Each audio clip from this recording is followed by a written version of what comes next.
Em diálogo com cidadãos na entrada do Palácio do Alvorada, o presidente Jair Bolsonaro aventou os riscos do prolongamento de altos valores disponibilizados por meio do auxílio emergencial, esmiuçou a armadilha populista que degenerou a Venezuela, realizou uma explanação no que toca ao aumento de preços e garantiu que resistirá ao aumento de impostos no Brasil. Bolsonaro encetou: há 38 milhões de pessoas que trabalhavam vendendo churrasco de gato, água na praia, cerveja na arquibancada de futebol. Esse pessoal, segundo a OIT, perdeu 50% do poder aquisitivo. Alguns perderam 80% e alguns perderam 100%. Como esse pessoal iria sobreviver sem nada? Algemaram até mulher na praia, coisa ridícula. Como iriam sobreviver sem o auxílio emergencial? Por mês estava custando 50 bilhões de endividamento. Dessa maneira, ele explicou: chega um ponto, você começa a comprar na padaria, no açougue, fiado. Chega um ponto em que falam que não vão vender mais. Você não pode quebrar a economia. Aqui é a mesma coisa. Sempre falei que tinha que cuidar simultaneamente do desemprego. Falavam que a economia a gente veria depois. Estamos vendo agora. A volta do emprego não é fácil. Passamos o auxílio emergencial para 300. Não é fácil. São 67 milhões de pessoas recebendo auxílio emergencial. A gente não tem como se endividar mais. Ele prosseguiu: gastamos quase 1 trilhão com a pandemia. Gastamos não, endividamos. Alguns escrevem que o dinheiro é nosso. Não, não é dele, é emprestado. O dinheiro que você pega no banco não é seu, é emprestado. E a economia fica em casa. O país que menos perdeu empregos proporcionalmente foi o Brasil. Perdemos 1 milhão de empregos. Os americanos perderam em torno de 30 milhões de empregos, só que a economia mais forte que a nossa recuperam rapidamente. Nesse contexto, Bolsonaro explicou recente resposta a um cidadão que lhe pediu que tabelasse preços. Imagine se o homem do campo tivesse ficado em casa. Não teria o arroz com preço aumentado. Não teria arroz. É como eu respondi para o cara que queria que eu tabelasse. Eu falei para ir comprar na Venezuela. A imprensa falou que fui deselegante, deseducado. Eu falei a verdade para ele. Se eu tabelar óleo de soja, vai deixar de ter na prateleira. Ele acrescentou, explicando a conjuntura internacional. Foi mais de 50 bilhões por mês entrando no mercado. A China está se transformando em um país cada vez mais urbano. A Índia, quando for um país mais urbano, também vai comprar mais da gente. Vou proibir? Não dá para fechar os portos. O cara não vai comprar mais nada aqui. Tem que acomodar o mercado, agregar mais valor para o que produzimos. Nunca tiveram um plano estratégico para o Brasil. Só se pensa para daqui a 2 anos, quando tem eleição. Consoante o presidente, a resolução dos problemas econômicos passa pela implantação de sistemas de produção de maior valor agregado. Temos que evoluir. Não adianta exportar um navio de minério de ferro e importar meia dúzia de laptops. A gente não agrega valor em nada. Quanto custa a mão de obra no Brasil? É a mão de obra mais cara do mundo. Vão dizer agora que eu sou contra o trabalhador do Brasil. É o tempo todo assim. Nessa conjuntura, o presidente conclui afiançando que não aumentará impostos. Eu não posso baixar a carga tributária. Para isso, tenho de mostrar de onde vai ser perdido. A gente fica amarrado.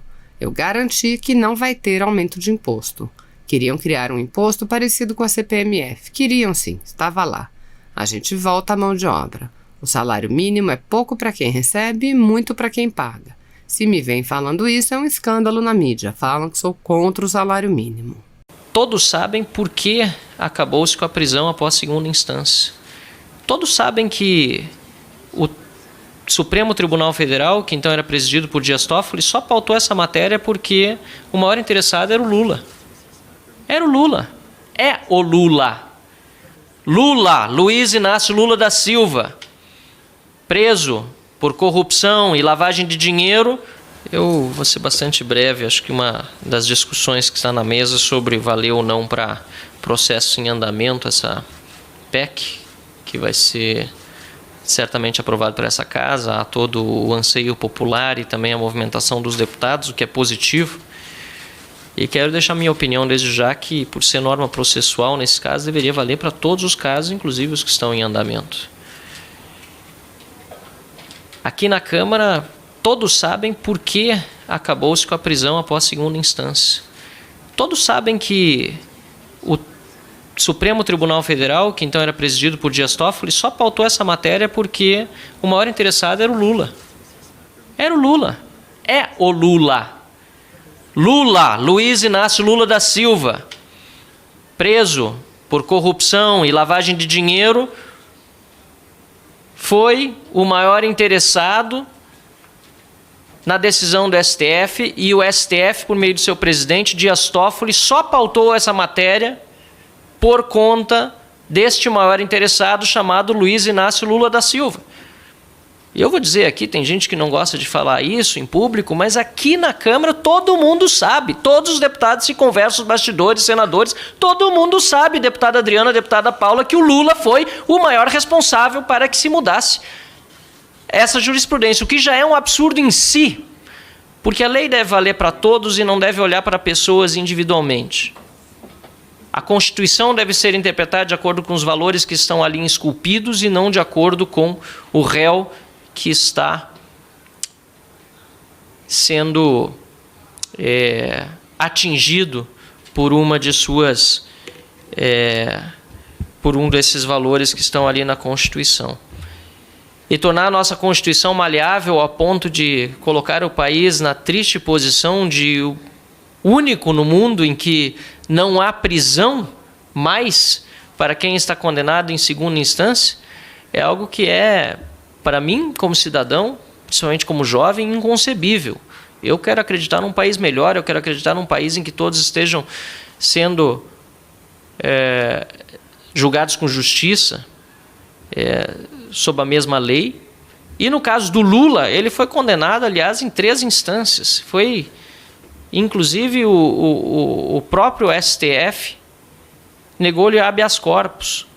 Então nós temos uma situação anômala no Brasil, que é histórica, em que, a depender do poder da pessoa que está sendo investigada ou do poder da pessoa que é ré, muda-se a interpretação constitucional. Isso é um absurdo. E eu repito, deputados aqui na Câmara sabem, todo mundo sabe. Se alguém quiser dizer que eu estou errado, fique à vontade.